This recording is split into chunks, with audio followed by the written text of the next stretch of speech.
Le cantique de Siméon. J'ai une affection particulière pour ce texte. Il est, avec le cantique de Marie, le Magnificat, et le cantique de Zacharie, peut-être le texte le plus chanté de l'histoire de la chrétienté. Mais qui était-il, ce vieux Siméon ? Le protévangile de Jacques nous dit qu'il fut celui qui remplaça le prêtre Zacharie, qui aurait été assassiné par Hérode. Mais à part cela, rien. En fait, rien même ne dit qu'il était vieux. C'est Anne, la prophétesse, qui, elle, était bien vieille. 84 ans, nous dit-on. Ce qui prouve deux choses. La première, c'est qu'il y a 2000 ans, on pouvait vivre jusqu'à 80 ans et plus. La seconde, c'est que peut-être que le veuvage est la source de la longévité, je ne sais pas. Mais je ne le souhaite pas, en tout cas. Pour Siméon, on ne nous dit rien de plus. Pourtant, près de 2000 ans plus tard, ces mots sont chantés tous les soirs, lors du dernier office de la journée, l'office de Complis, par des milliers de religieuses et de religieux, et peut-être de laïcs, et peut-être par vous. Et il est bon que ces mots soient ceux qui nous aident à clore cette année 2017, année de la commémoration des 500 ans de la Réformation. Mais si cette année fut cette année de commémoration, elle fut aussi pour certains, ne l'oublions pas, une année de deuil, d'exil, d'exode, de terreur. Et comment ne pas penser ce matin encore à nos frères coptes, à nouveau meurtris dans leur chair,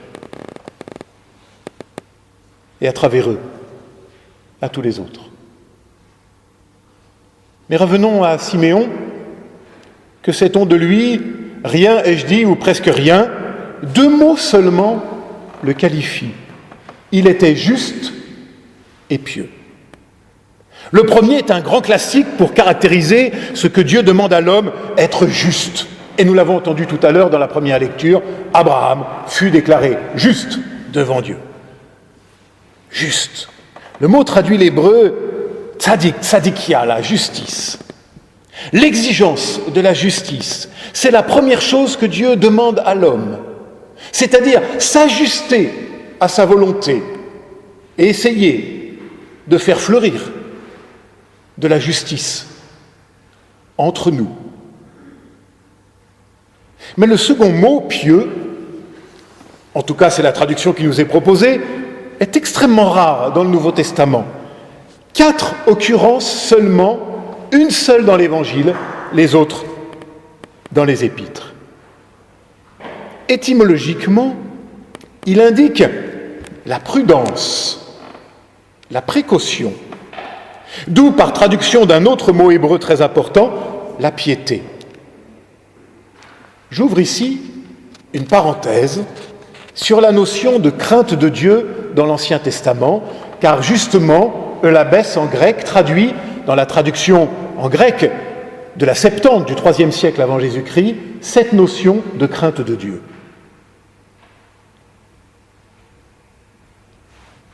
Crainte de Dieu, en hébreu c'est yara. Et yara, nous l'avons traduit donc par craindre. Or, l'hébreu ne désigne pas la peur, il y a un autre mot pour ça en hébreu, mais plutôt la vénération, le respect, le tressaillement, le saisissement devant ce qui nous dépasse. Et nos traductions l'ont rendu vraiment mal à propos, me semble-t-il, par crainte de Dieu. Il faut lui préférer, comme le grec de l'époque, l'idée de piété, même si aujourd'hui le mot n'est pas très à la mode. Mais il est étrange ce mot ici. Je l'ai dit, nulle part ailleurs dans les évangiles. Serait-ce pour nous suggérer que l'ultime et ancienne piété d'Israël s'inclinerait ici, à travers Siméon, devant le Christ ? Il incarnerait pour nous Abraham, Isaac, Jacob, Israël. Et il s'incline devant le Christ. Oui, je le pense. Mais là, une interrogation surgit en moi. Qu'a-t-il vu en vérité notre vieux Siméon, puisque la tradition veut qu'il soit barbu et vieux? Un enfant, âgé de quelques semaines peut-être, premier-né d'un couple ordinaire qui vient accomplir l'acte liturgique rituel du rachat du premier-né mâle, comme le prescrivait la loi de Moïse. Où Marie, par la même occasion probablement, en profite pour accomplir elle aussi le sacrifice qui devait être fait à l'occasion de ses relevailles. Que voit-il, Siméon? Un enfant, rien qu'un enfant, au milieu de tous les enfants de Jérusalem. Alors qu'a-t-il vu avec ses yeux? En vérité rien, ou presque rien. J'aurais envie de dire circuler, il n'y a rien à voir. Et pourtant là, très exactement là, alors qu'il n'y a rien à voir, pas de cœur céleste, pas de cieux qui se déchirent, pas de lumière resplendissante, pas même une voix venue du ciel. Pourtant là, Siméon s'écrie « Mes yeux ont vu le salut ».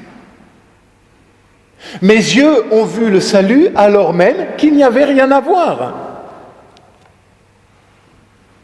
Parabole pour notre foi. Et si c'était cela, la foi, dont nous parle l'Épître aux Hébreux, cette foi, qui serait l'expérience d'un autre regard possible sur le monde, sur les autres, sur nous-mêmes, sur Dieu lui-même, enfin. L'exégète suisse Daniel Marguerat écrit, très justement me semble-t-il, « On dit que la vérité crève les yeux, mais ce n'est pas vrai. La vérité crève rarement les yeux. Ce sont nos yeux qui, peu à peu, doivent crever les choses, qui nous dissimulent la vérité. »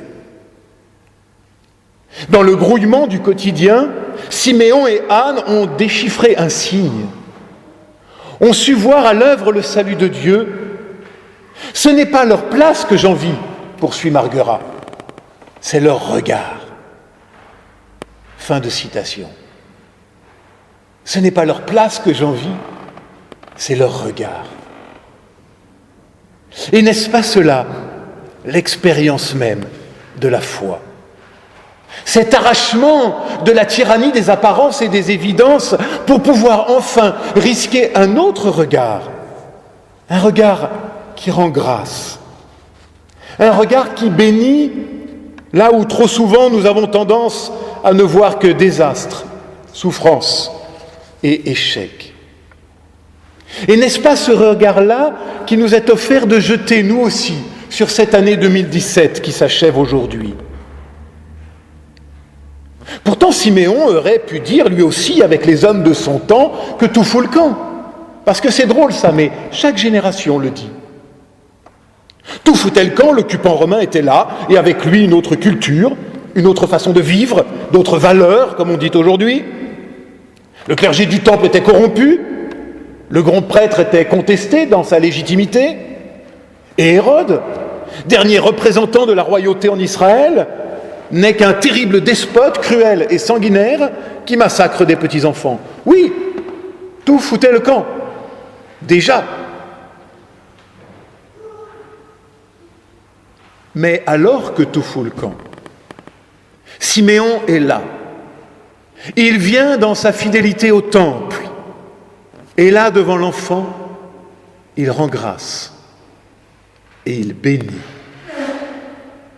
Nous montrant ainsi un autre chemin possible, où il n'y a plus à fuir, mais à demeurer, où il n'y a plus à dénoncer, à condamner, mais à rendre grâce pour ce qui survient malgré la nuit et le chaos, où il n'y a plus à maudire, mais à risquer le geste et la parole de bénédiction. Et alors il peut s'écrier « Maintenant, ô maître souverain, tu peux laisser ton serviteur s'en aller en paix. » Il ne fait pas le bilan de sa vie, ni de la vie, ni de son temps, ni de son peuple, non. Il retourne son regard vers un enfant. Il tourne son regard vers une promesse d'avenir. Et cela lui suffit. Et cela peut-être nous suffit.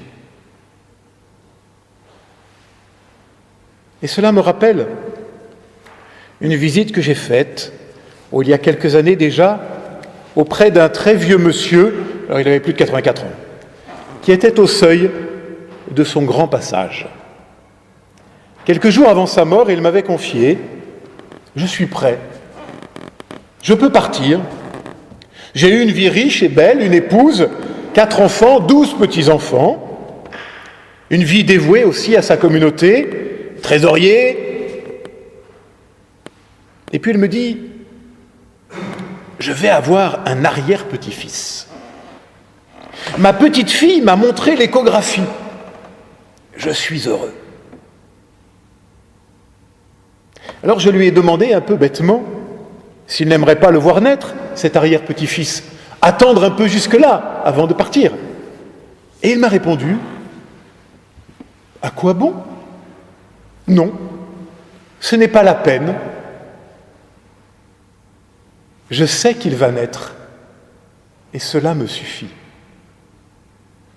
Je sais qu'il va naître et cela me suffit. » La promesse de cette naissance lui suffisait pour illuminer ses dernières journées.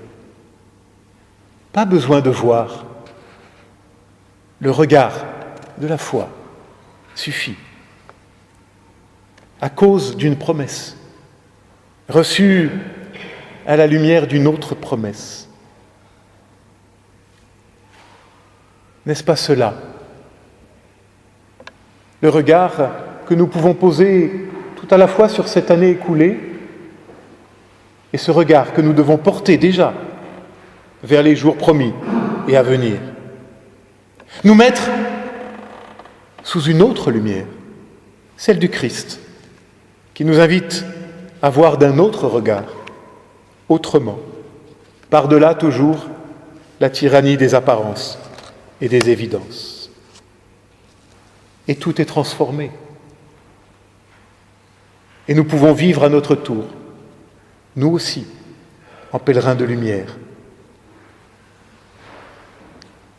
Dans quelques heures, cette nuit, nous nous souhaiterons une bonne année.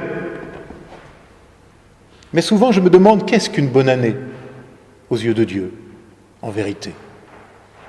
Sinon, une année qui se laisse transfigurer par la lumière.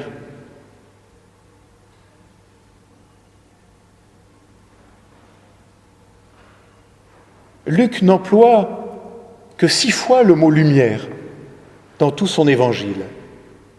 Alors nous n'avons pas le temps ce matin de regarder ces passages en détail, et puis ce n'est pas une étude biblique, mais chaque fois que Luc va employer le mot « lumière », c'est en rapport avec l'homme, avec nous, pour nous dire que désormais, c'est nous qui sommes appelés à être lumière, à être témoins de lumière, à être pèlerins de lumière, pour et dans le monde.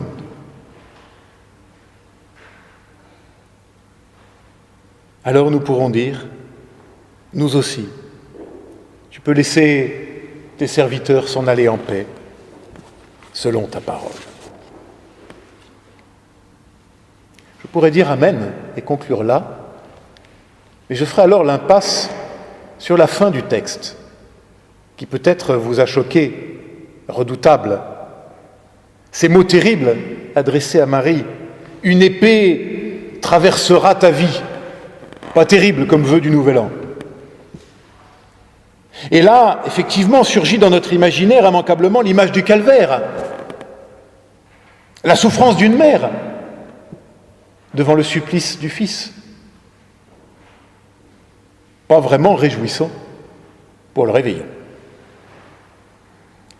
Mais pourtant, je ne suis pas certain qu'il faille retenir cette lecture. Pardon d'en revenir encore au grec, mais le mot employé ici, dans le texte, est différent de celui qui désigne dans le Nouveau Testament l'épée en tant qu'arme.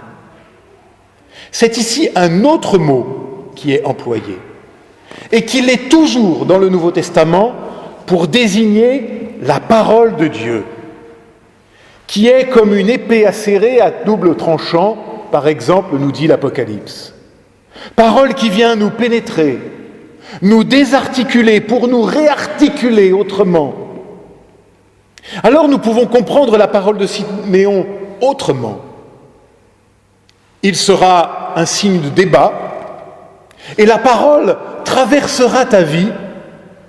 Ainsi seront révélées les réflexions de bien des cœurs. Oui, cette parole qui va traverser Marie. Oui, cette parole qui vient nous traverser à notre tour. Oui, cette lumière qui vient nous transfigurer. Cette parole qui fait de nous des porteurs et des témoins de lumière. Pour illuminer, comme le disait Zacharie, même ceux qui habitent dans l'ombre de la mort. Alors puissions-nous, nous aussi désormais, voir et vivre comme des petits Siméons. Et c'est le vœu que je vous souhaite, le vœu que je nous souhaite. Puisse cette année 2018 à venir être et faire de nous des Siméons. Rien que cela. Et qu'il nous soit ainsi donné, ce soir, comme dans les 365 autres soirs, de pouvoir dire nous aussi, avant les 12 coups de minuit, maintenant, ô Maître souverain, tu peux laisser ton serviteur s'en aller en paix, selon ta parole, car mes yeux ont vu le salut. Lumière qui se révèle aux nations et donne gloire à ton peuple Israël.